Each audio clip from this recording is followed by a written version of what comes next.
Captain Jake Morrison stood on the bridge of his ship and watched Earth get smaller through the big window. The blue planet that had been home to billions of humans was now just a dot of light among the stars. His hands gripped the metal rail as he thought about what had just happened to his people.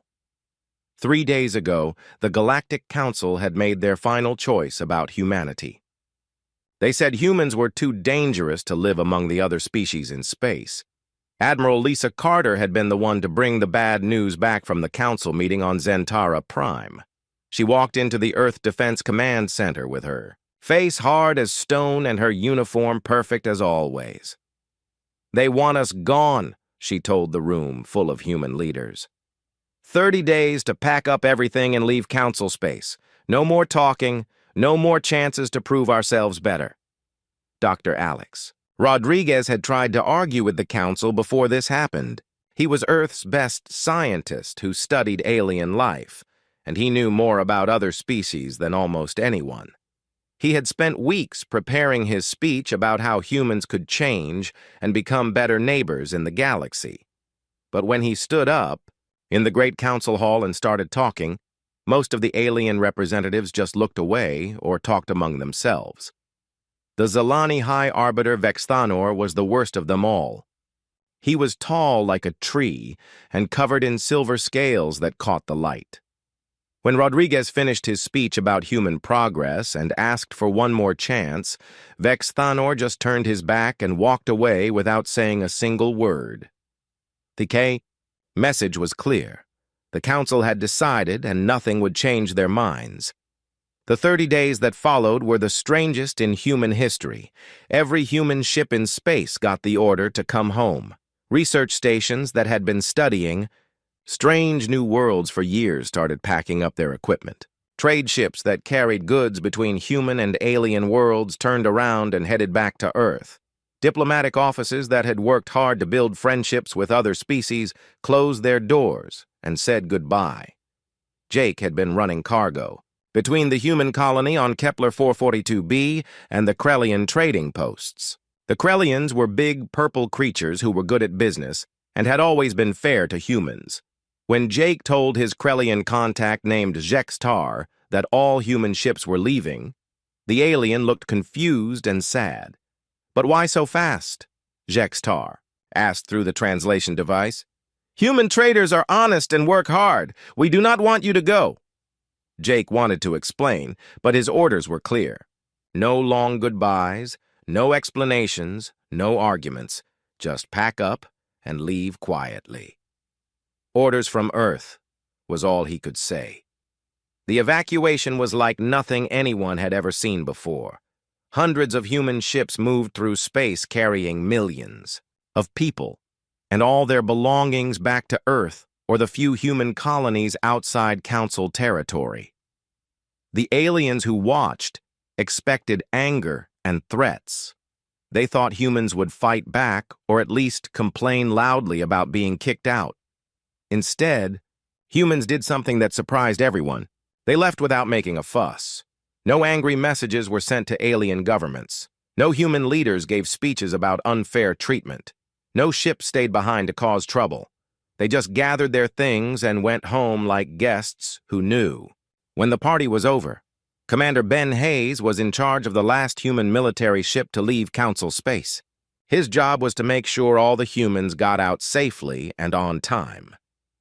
As his ship crossed the border into the empty space between Council territory and human space, his communication officer started getting messages from different alien species. Some of the messages were from aliens who were happy to see humans go. They thought space would be more peaceful without the loud and unpredictable humans around. But other messages came from aliens who were sad or worried. They had worked with humans and knew that humans were good at solving problems that other species found too hard. Hayes read every message, but answered none of them. His orders from Earth were clear. Complete communication silence with all Council species starting the moment they left Council space. If aliens wanted to talk to humans, they would get no answer. Dr. Rachel Kim was one of the last scientists to leave her research station in the outer rim of Council space. She had been studying dangerous creatures called void hunters that lived in the dark space between star systems. Her work was important because these creatures sometimes attacked ships and colonies. As she packed up her equipment, she noticed that the void hunters were moving closer to inhabited worlds. "Without human patrol ships out here, there's nothing to keep them away," she told her assistant as they loaded the last of their research onto the transport ship. But there was no time to warn anyone. The orders were to leave immediately and stay silent. When the last human ship crossed into free space, the galaxy became a different place. 50 years of human presence ended not with a bang, but with silence. The other species had gotten exactly what they asked for, a galaxy without humans. Now they would learn what that really meant. 5 years passed since the humans left Council space, and most alien species thought they had made the right choice. The galaxy felt calmer without the unpredictable humans around. Trade ships moved between worlds without worrying about human competitors who always seemed to find new and strange ways to do business. Diplomatic meetings happened without humans asking difficult questions or suggesting ideas that made everyone uncomfortable. On Zentara Prime, the Council met every month as they always had. The Great Hall, where representatives from dozens of species gathered, seemed more peaceful now. Councillor Thexamal from the Aurelian Federation noticed that arguments between species happened less often. Without humans there to suggest wild new solutions or ask why things had to be done the old way, everything moved more smoothly. The Zelani High Arbiter Vexthanor was particularly pleased with how things had turned out. He had been the one to push hardest for removing humans from Council space. In his opinion, humans were too young and too aggressive to understand how civilized species should behave. Now, 5 years later, he felt proud that his decision had brought peace to the galaxy. But not everyone was happy about the changes. On the trading world of Kellis Station, Jextar, the Krellian merchant, found himself struggling with problems he had never faced before. When humans were around, they had helped him figure out complex shipping routes between different star systems. Humans were good at looking at a problem and finding a solution that no one else had thought of. Now Jextar had to deliver goods to 17 different worlds, but the routes kept getting more expensive and taking longer. The other species who had taken over human trade routes were careful and followed all the rules, but they were not creative. They did things the same way their grandparents had done things, even when those ways were slow and wasteful. Commander Ben Hayes was now working at the Deep Space Research Institute, a new human facility built just outside Council territory. His job was to watch what happened in the galaxy and report back to Earth. What he saw worried him more each day. The void hunters that Dr. Rachel Kim had been studying were getting bolder. These dangerous creatures lived in the dark spaces between star systems and hunted ships that traveled alone. When human patrol fleets had been active in the outer rim, they kept the void hunters scared and hiding. But now, with only alien patrol ships watching the borders, the hunters were moving closer to inhabited worlds. Dr. Rachel Kim worked at the same research station as Hayes. She had been tracking void hunter movements for 5 years, and the pattern was clear. "They are testing the defenses," she told Director Paul Martinez during their weekly meeting. "Every month they get a little closer to the shipping lanes. The alien patrol ships are not aggressive enough to scare them away." The alien species had always been more careful than humans. They preferred to avoid fights rather than start them. This worked well for keeping peace between civilized species, but it did not work well for dealing with creatures that only understood strength. The void hunters saw the careful alien patrols as weak and started planning bigger attacks. On the Krellian homeworld, Trade Coordinator Elena Vasquez had been replaced by a committee of 3 Krellian officials. Elena had been a human who understood how to balance the needs of different species when arranging trade deals. She knew that the insect-like Chithari needed certain minerals that the rock-eating granite folk could provide, but only if the timing was exactly right. She also knew that the energy beings called luminants could transport goods faster than anyone else, but only if you asked them politely and offered them interesting stories as payment. The committee of Krellians was very smart and worked very hard, but they did not have Elena's creative mind. They tried to arrange trades the same way trades had always been arranged. This meant that some species could not get the goods they needed when they needed them. Slowly, the carefully balanced trade network that had kept dozens of worlds supplied with everything they needed started to develop problems. Dr. Amy Foster was working on humanity's new research world called New Terra, far from Council space. Her specialty was studying how different species could work together to solve scientific problems. Before the exile, she had worked with alien scientists on projects that no single species could complete alone. The combination of human creativity and alien knowledge had led to amazing discoveries. Now, working only with human scientists, she found that some problems were much harder to solve. Humans were good at thinking of new ideas, but they did not have the deep knowledge that some alien species had developed over thousands of years. At the same time, she started getting desperate messages from her old alien colleagues. The messages came through secret channels because official communication between humans and council species was forbidden. Her former partner, a crystal-based being named Shard of Morning Light, was begging for help with a disease that was killing silicon-based life forms across 3 star systems. The alien scientists could not figure out how to stop it because they thought about the problem the same way they had always thought about similar problems.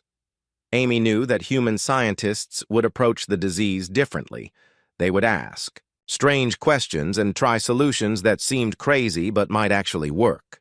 But she could not help because Earth's government had ordered all humans to maintain complete silence with council species. The economic problems got worse as the years passed. Without human innovation in manufacturing and resource processing, many worlds found that they could not produce goods as efficiently as before. The humans had always been good at looking at a factory or a mine and figuring out how to make it work better. They would try new techniques and take risks that other species avoided. The careful alien species preferred methods that were proven and safe. This meant that production stayed steady but never improved. Meanwhile, the demand for goods kept growing as populations increased and new colonies were established. Slowly, shortages began to appear on worlds throughout Council space. On 12 different worlds, food production started falling behind what the population needed. The humans had developed new farming techniques that could grow more food in less space, but those techniques required constant experimentation and adjustment.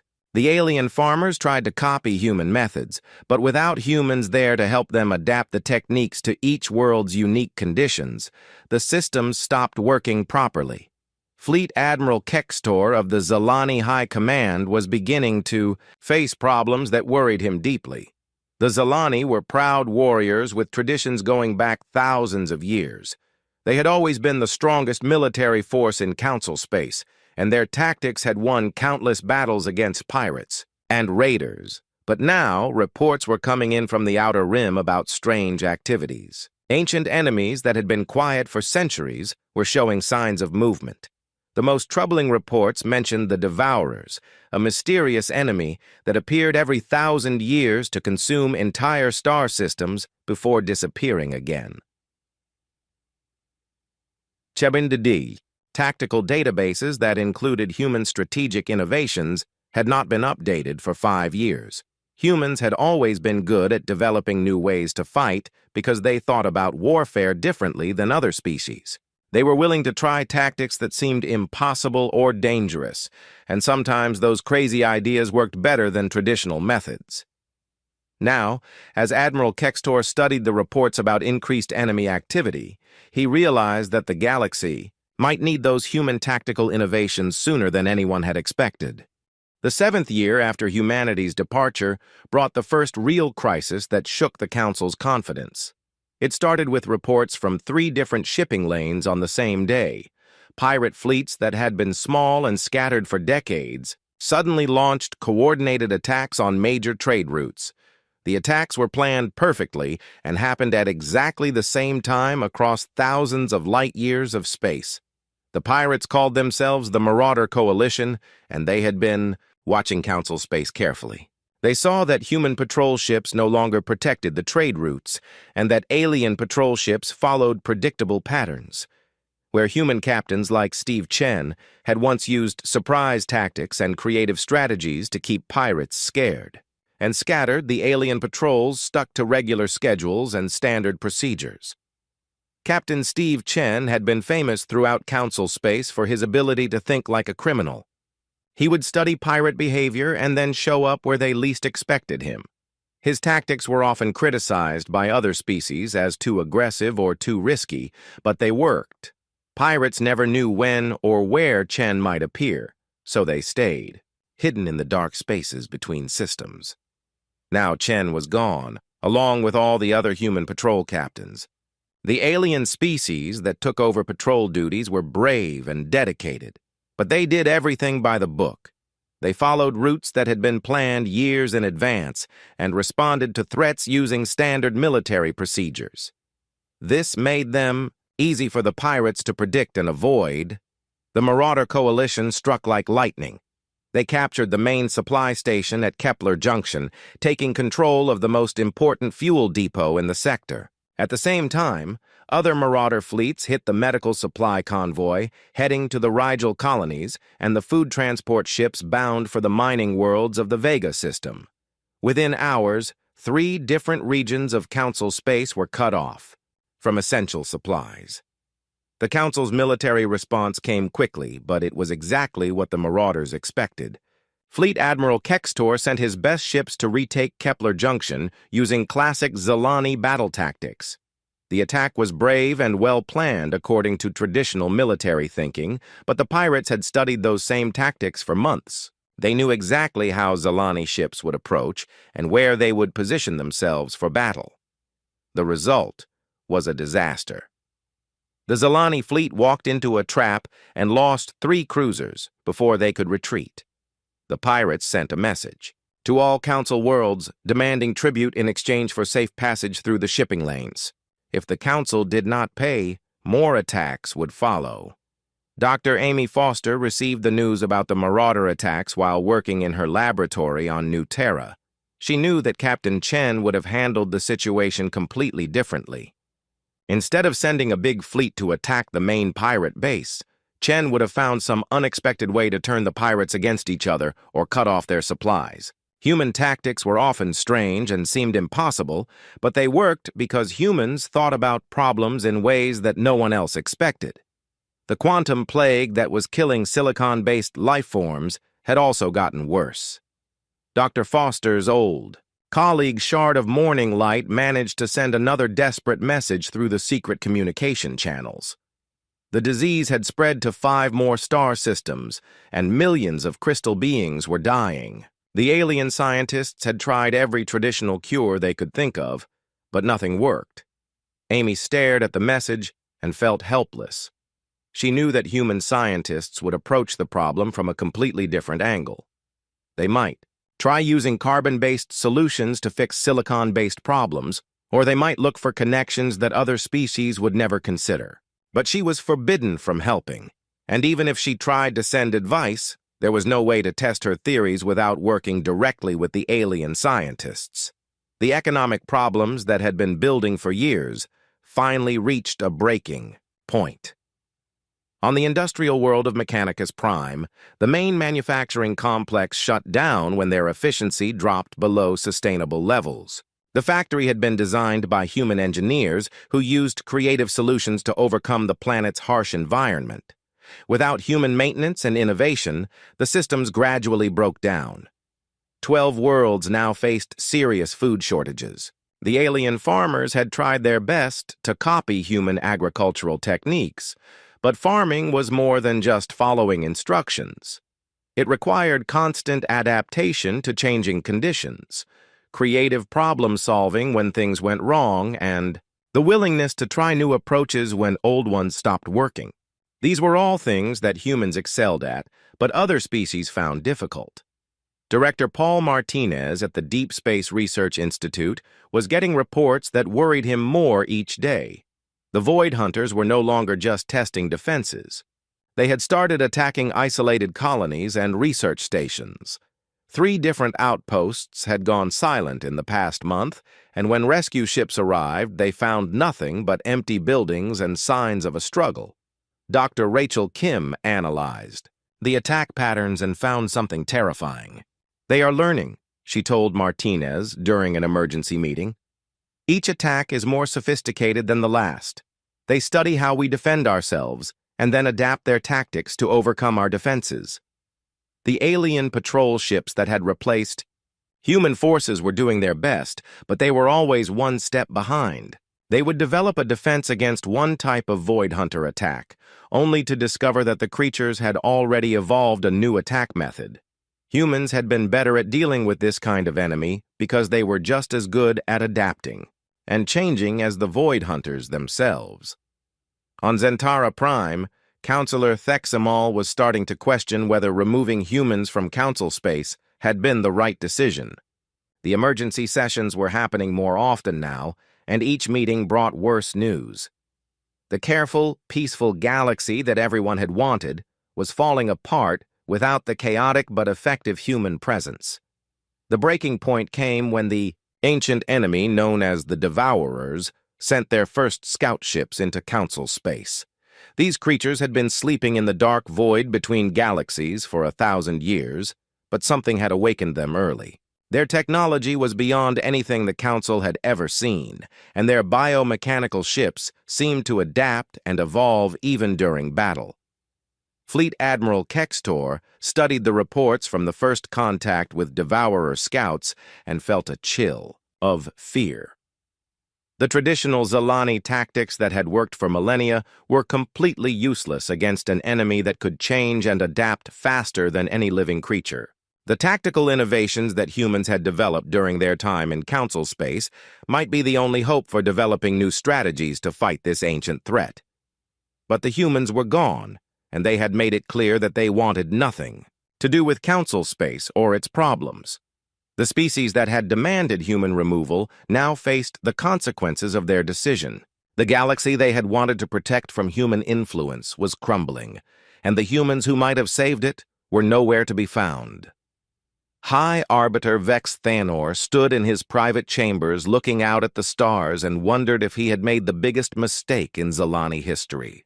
The peace and order he had worked so hard to preserve was disappearing, and the chaotic but creative humans who might have found solutions to these new problems were maintaining their silence in the dark spaces beyond Council territory.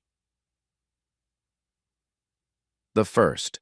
Cracks in the Council's paradise had become deep fractures, and more disasters were coming. The question was whether anyone would be left alive to see if the Council's pride was worth more than the galaxy's survival. 10 years had passed since humanity left Council space, and the galaxy was burning. The Devourer advance fleets had consumed 3 entire star systems, leaving nothing behind but empty space where billions of beings had once lived. Their biomechanical ships moved through space like a plague, adapting to every defense the Council threw at them and growing stronger with each victory. General Nick Parker stood in the war room of humanity's newest military facility on the colony world of New Sparta. The walls were covered with tactical displays showing the Devourer advance and the failing Council defenses. Parker had once been Earth's liaison to the Council Defense Initiative, working closely with alien military leaders to develop new strategies for protecting Council space. Now he was training human soldiers for the war that everyone knew was coming. "They fight like nothing we have ever seen," Parker told his staff as they studied the latest battle reports. "Traditional military doctrine assumes your enemy will follow certain rules or patterns. The Devourers do not follow any rules. They adapt their tactics during battle, sometimes changing their entire strategy in the middle of a fight." The reports were terrifying. Council fleets would engage Devourer ships using proven battle tactics, only to watch their enemy change shape and behavior in real time. Ships that started a battle using energy weapons would suddenly switch to kinetic attacks. Vessels that appeared to be scouts would transform into heavy battleships. Formation flying that had worked for centuries became useless when the enemy could predict every move. Dr. Sarah Williams was working at the financial center on humanity's trade world of New Geneva when the economic collapse of Council space reached its final stage. She had once designed the interspecies credit exchange, a complex system that allowed dozens of different species to trade with each other despite having completely different economic systems. The system required constant adjustment and creative problem-solving to keep working, but it had maintained stability for decades. Now, watching the financial reports from Council space, Sarah could see that the system was falling apart. Without human economists to manage the complex algorithms and adapt to changing conditions, the credit exchange had become rigid and inefficient.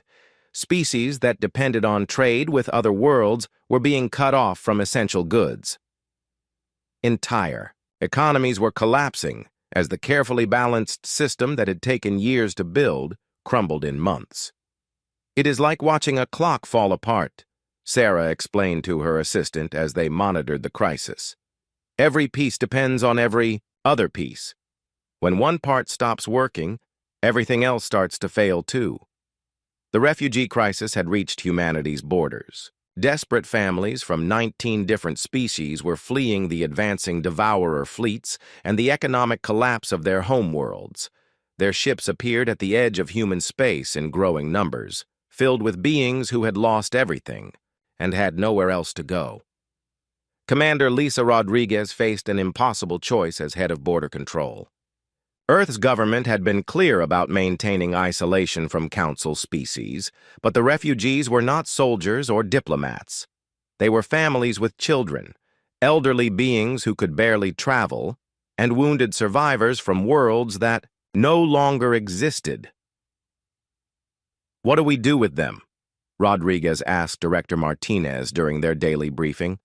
"Our orders are to maintain isolation, but these are not politicians or military leaders. These are people who will die if we turn them away." The reports from Council space got worse every day. The Krellian homeworld had fallen to a combined attack by marauder pirates and void hunter packs. The planet's defense fleets had been scattered across the galaxy trying to protect trade routes, leaving their home system vulnerable. When the attack came, there were not enough ships to defend the billions of Krellians living on the surface. The proud Aurelian Federation lost their primary industrial complex when a quantum cascade failure destroyed 3 orbital manufacturing stations. Human engineers had designed safety systems that could prevent this type of disaster, but the aliens who took over maintenance did not understand the creative solutions that humans had used. They followed the technical manuals exactly, but the manuals could not account for every possible situation. Fleet Admiral Kextor of the Zilani High Command was fighting a losing war against enemies that his people's ancient traditions could not defeat. The Zilani had been warriors for thousands of years, and their tactics had been proven in countless battles. But those tactics were designed to fight against other honorable warriors who followed similar rules of combat. The Devourers followed no rules. They would retreat when victory seemed certain, only to attack from an unexpected direction hours later. They would sacrifice entire fleets to gather information about Council defenses, then use that information to develop new weapons and tactics. They fought like humans had always fought, using creativity and unpredictability as weapons, but they did it without any concern for honor or the rules of civilized warfare. "We need new strategies," Kextor told his war council during an emergency meeting. "Everything we know about warfare is useless against this enemy. They adapt faster than we can plan, and they think about battle in ways that our traditions do not prepare us for." The truth that no one wanted to admit was that humans had always fought like the Devourers fought.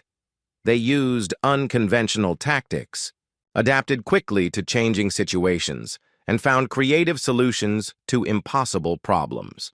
The difference was that humans did these things to protect life and preserve peace, while the Devourers did them to consume and destroy. High Arbiter, Vex Thanor stood in the ruins of what had once been the Council's most important research facility. The Devourers had destroyed it not for any strategic value, but simply to study how Council scientists worked. They consumed knowledge the same way they consumed star systems, taking everything useful and leaving nothing behind. We drove away, the only species that could match them, Vexathanor admitted to his aide as they surveyed the damage.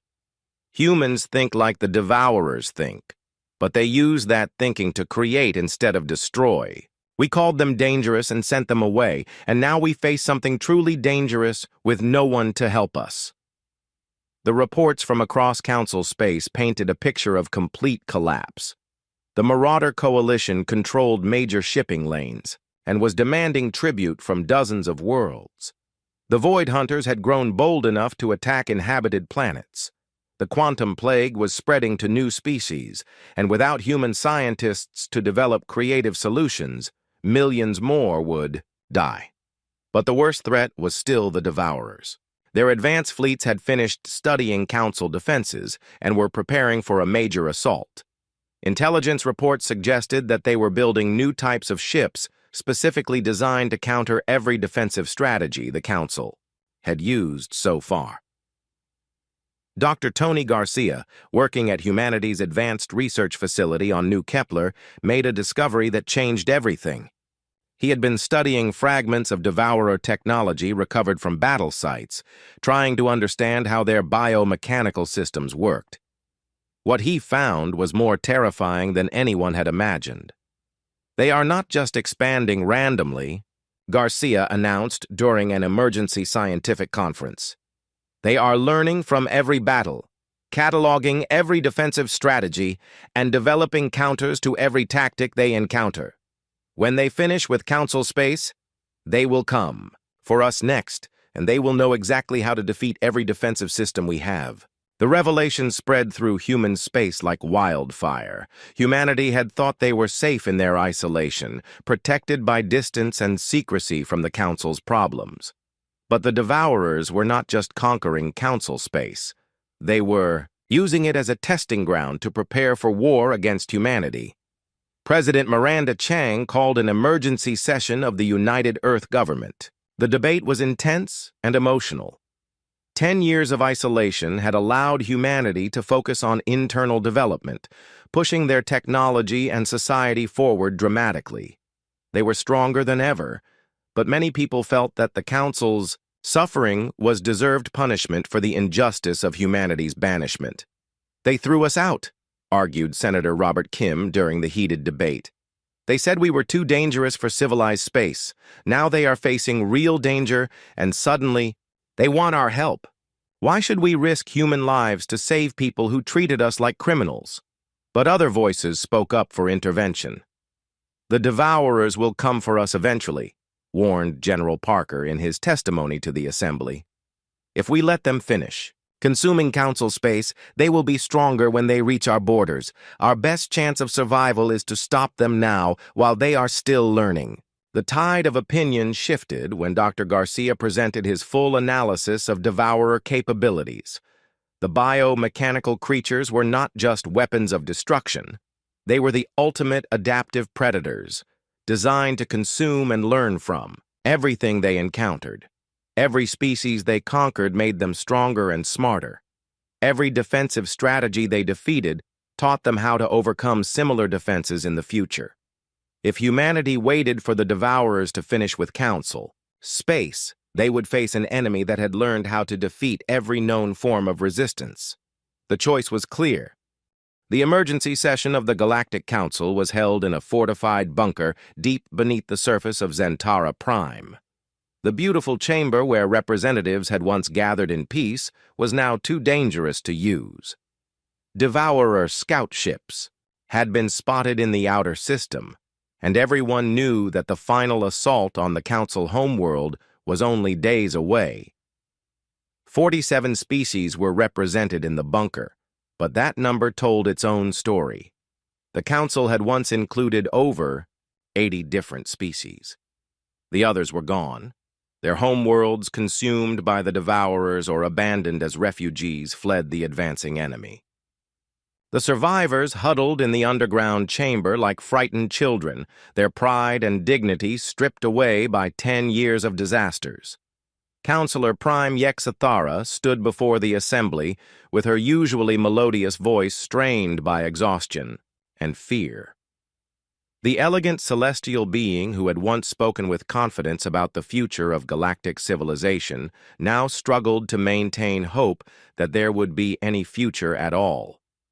"We face the end of everything we have built," she announced to the gathered representatives. "Our fleets are scattered, our economies have collapsed, and our ancient enemy grows stronger with each system they consume. We have one choice left, and it is a choice that many of us swore we would never make." The debate that followed was unlike anything in Council history. Species that had barely survived the past 10 years argued desperately about whether to abandon their pride and ask for help from the humans they had banished. Some representatives insisted that humanity had abandoned the galaxy in its hour of need and owed them nothing. Others pointed out that humanity had been forced to leave and had every right to refuse help to those who had rejected them. The Zalani delegation was the most conflicted. High Arbiter Vexathanor had been the strongest supporter of humanity's banishment, and now he faced the consequences of that decision. His proud warrior species was being systematically destroyed by an enemy they could not understand or defeat. Everything he had believed about military strategy and honorable combat was useless against the adaptive chaos of the Devourer fleets. "The humans fight like the Devourers fight," Vexthanor admitted to the council. "They use unpredictable tactics and creative strategies that our traditions cannot counter. We called this dangerous and sent them away. Now we face true danger, and we have no defense against it." The message to humanity was crafted carefully by a committee of diplomats who had once been skilled at interspecies communication.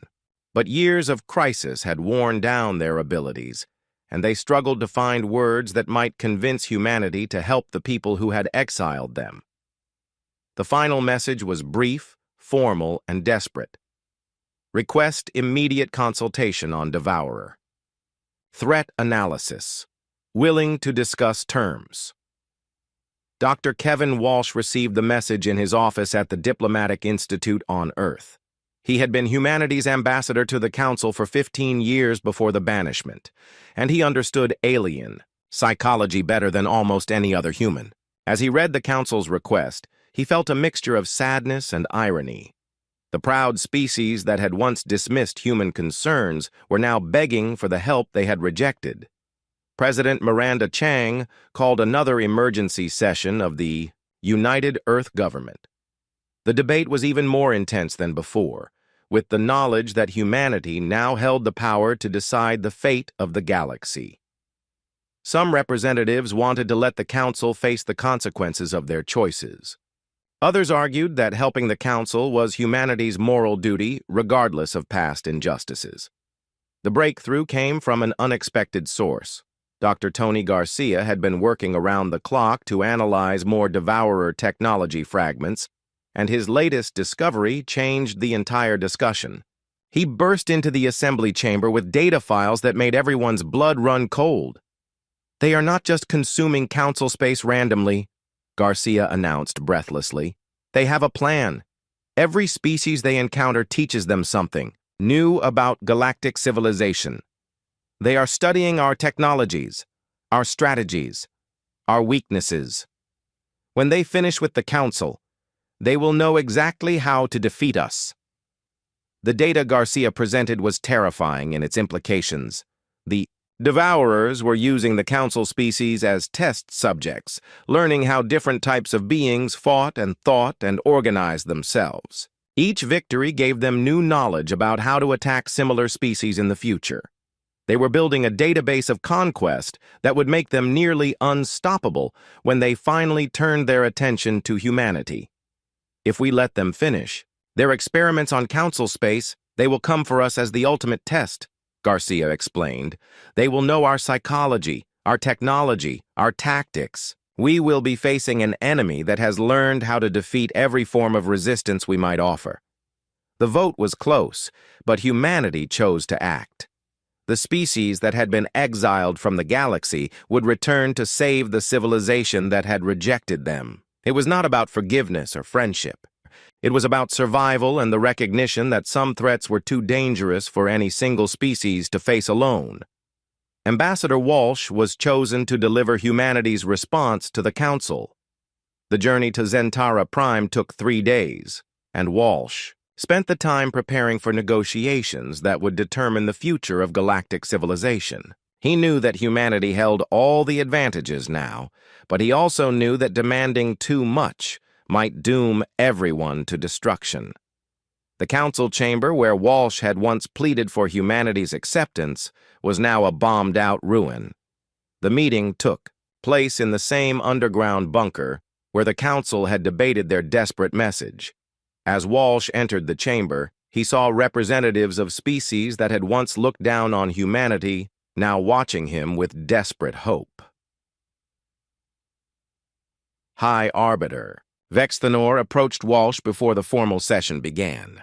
The proud Zelani warrior, who had once dismissed humanity's final appeal, now spoke with humility that would have been unthinkable 10 years earlier. "We were wrong about your species," Vexthanor said quietly. "We confused strength with aggression, creativity with chaos. We thought we were protecting the galaxy from human influence, but we nearly destroyed everything through our prejudice and fear." Walsh listened without anger or triumph. 10 years of exile had taught humanity patience and perspective. "Every species makes mistakes," he replied. "The measure of wisdom is learning from them and doing better in the future." The formal negotiations took place over 2 days, while Devourer scouts continued probing the outer defenses of Zentara Prime. Humanity's terms were harsh but fair. They demanded full voting rights in an expanded council, autonomous control over their sectors, and formal apologies for the unjust banishment. Most importantly, they insisted on changes to the council's decision-making process to prevent future discrimination against member species. But the most crucial discussions were about military strategy. General Parker arrived with a fleet of human warships equipped with technologies that had been developed during the 10 years of isolation. The ships were unlike anything the Council had ever seen, designed using the same adaptive principles that made the Devourers so dangerous. "We fight fire with fire," Parker explained to the combined military leadership.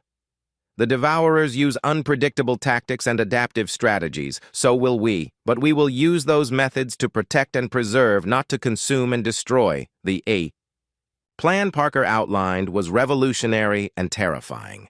It required unprecedented cooperation between species that had barely managed to work together even in peacetime. Human ships would lead assaults that conventional military wisdom said were impossible.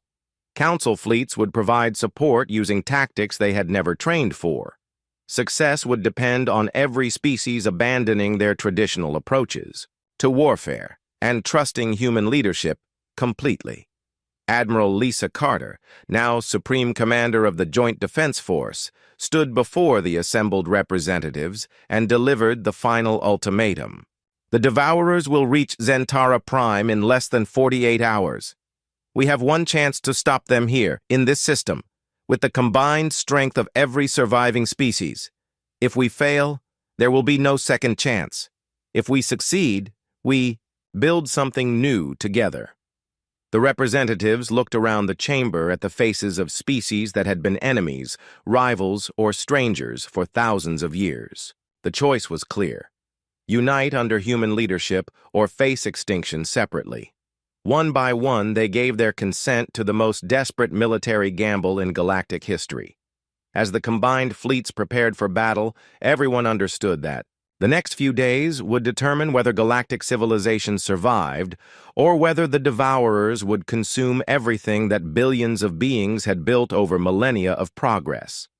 Humanity had returned to save the galaxy that had rejected them, but salvation was far from certain. Ambassador Kevin Walsh stood in the rebuilt council chambers 6 months after the Battle of Zentara Prime, but everything had changed. The magnificent hall that had once showcased the pride of galactic civilization now bore the scars of war and reconstruction. Repair work was visible everywhere, but so were new additions that represented hope for a different future. The council itself was different too. Only 32 species had survived the Devourer crisis, but they had learned lessons that thousands of years of peace had never taught them. The representatives who gathered now understood that diversity was strength, not weakness, and that survival sometimes required trusting those who thought differently. The United Earth government accepts the terms of the new Galactic Accord, Walsh announced, his voice carrying across a chamber that hung on every word. Humanity rejoins galactic civilization not as supplicants seeking acceptance, but as equal. Partners in building something better than what came before. The terms humanity had negotiated were indeed harsh, but they had been earned through blood and sacrifice. Human fleets had spearheaded the desperate defense of Zentara Prime, using tactics that other species had considered impossible or insane. The battle had lasted 6 days and cost millions of lives, but it had stopped the Devourer advance and saved what remained of galactic civilization. Captain Jake Morrison now commanded the massive battleship Resilience, the flagship of humanity's new fleet. During the battle, he had led a strike force through the heart of the Devourer formation, using a navigation technique that violated every principle of safe space travel. The maneuver had brought his ships within range of the enemy mothership, but it had also exposed them to weapons that could have destroyed the entire human fleet. "We adapt or we die," Morrison had told his crew as they prepared for the impossible assault. "The Devourers think they know how we will attack because they have studied every battle we have ever fought. Today we show them something they have never seen before." The attack had succeeded because it was based on pure human intuition rather than military doctrine. Morrison's ships moved in patterns that made no sense according to traditional tactics, but they confused the Devourer targeting systems long enough for the strike force to penetrate the enemy's defenses.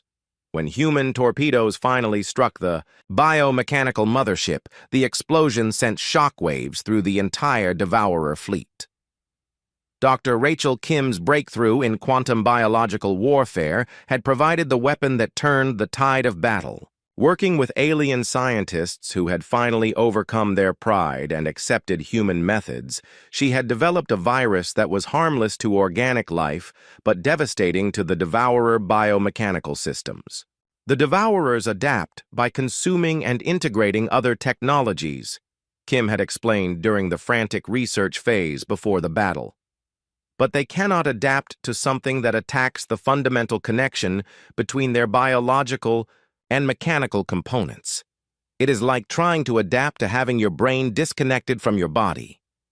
The virus had spread through the Devourer fleet faster than their adaptive systems could compensate. Ships that had seemed invincible began losing cohesion as their biomechanical integration failed.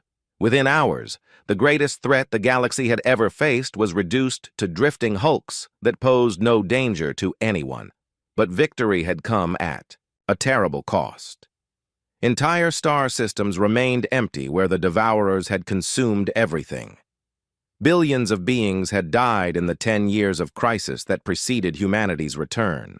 The economic and social structures that had taken millennia to build lay in ruins across half the galaxy. The reconstruction effort required the same kind of creative problem-solving that had won the war.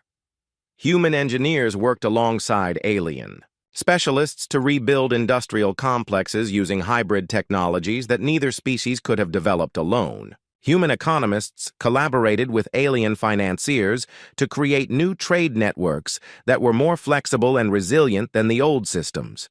Dr. Sarah Williams found herself designing a completely new economic framework for the surviving species. The old interspecies credit exchange had been too rigid and centralized. The new system she developed with her alien colleagues was based on adaptive algorithms that could adjust to changing conditions in real time. "We learned from our mistakes," Williams explained to the Economic Council. The old system worked well in peacetime because it was stable and predictable. But when crisis came, It could not adapt fast enough to survive. The new system is designed to change and grow stronger when it faces challenges. The social changes were even more dramatic than the economic ones. Species that had maintained rigid traditions for thousands of years were learning to embrace change and innovation. The Zilani, once the most traditional warriors in the galaxy, were studying human tactical methods and incorporating them into their ancient military codes. Fleet Admiral Storie had become one of humanity's strongest supporters in the new council. The proud warrior who had once dismissed human fighting methods as chaotic and undisciplined now understood that adaptability was the highest form of military art. Honor without flexibility is just another word for suicide, Storie told his officers during a training session where Zilani and human pilots practiced joint maneuvers. Our ancestors were great warriors because they found ways to win. We honor them best by learning new ways to protect what we value. The cultural exchange went both ways. Humans were learning patience and long-term thinking from species that had maintained stable civilizations for millennia.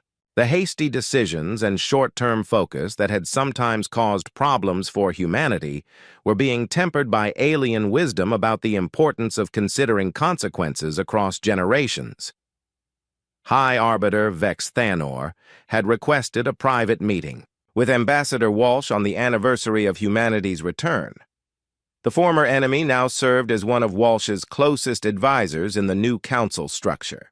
The meeting took place in the same garden where Vex Thanor had once refused to listen to human pleas for understanding. "I have spent the past year thinking about what happened 10 years ago," Vex Thanor said as they walked among flowers that had been replanted after the war. "We were afraid of your species because you represented change, and change seemed dangerous to the order we had built. We did not understand that without change, order becomes stagnation, and stagnation leads to death." Walsh listened with the patience that 10 years of exile had taught him. "Fear of change is natural," he replied.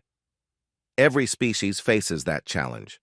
The key is learning to direct change toward positive goals rather than trying to prevent it entirely." The new Galactic Accord that emerged from the Reconstruction was unlike anything that had existed before. Instead of a rigid hierarchy with fixed rules, it was a flexible alliance that could adapt to new challenges and opportunities. Decisions were made through consensus building rather than majority rule, ensuring that minority voices were heard and minority needs were met. Human colonies were established throughout the rebuilt regions of council space, but they were integrated. Communities where multiple species lived and worked together. The old system of species-specific territories had proven vulnerable to both external attack and internal stagnation. The new mixed communities were more resilient and more innovative. Dr. Amy Foster finally got the chance to work with her alien colleagues on solving the quantum plague that had killed so many silicon-based beings. The combined research team that included humans, crystalline entities, and mechanical intelligences developed a cure within months of beginning their collaboration. The solution was obvious once we started thinking about it together, Foster explained to the scientific council. Each of our species understood part of the problem, but none of us could see the whole picture alone. The cure required insights from carbon-based biology, silicon-based chemistry, and quantum mechanical physics. No single species had all the knowledge we needed. The success of joint research projects led to an explosion of scientific advancement. Technologies that had been impossible for individual species became routine for integrated teams. Medical treatments that could help multiple types of beings were developed. Engineering projects that combined the best insights from dozens of different species created wonders that surpassed anything from the old civilization. But perhaps the most important change was in how the species of the galaxy thought about each other. The old council had been based on the idea that different species should coexist peacefully while maintaining their separate traditions and territories. The new alliance was based on the idea that different species could work together to create something better than any of them could achieve alone. Commander Lisa Rodriguez, now Director of Integrated Defense, oversaw Border Patrol fleets that included ships and crews from multiple species. The old system of separate species fleets had been replaced by mixed units that combined different strengths and capabilities. Diversity is our greatest weapon, Rodriguez told the Defense Council during a briefing on border security. The void. Hunters used to be able to predict our responses because each species always reacted the same way. Now they face mixed crews that can think and fight in ways that cannot be predicted or countered.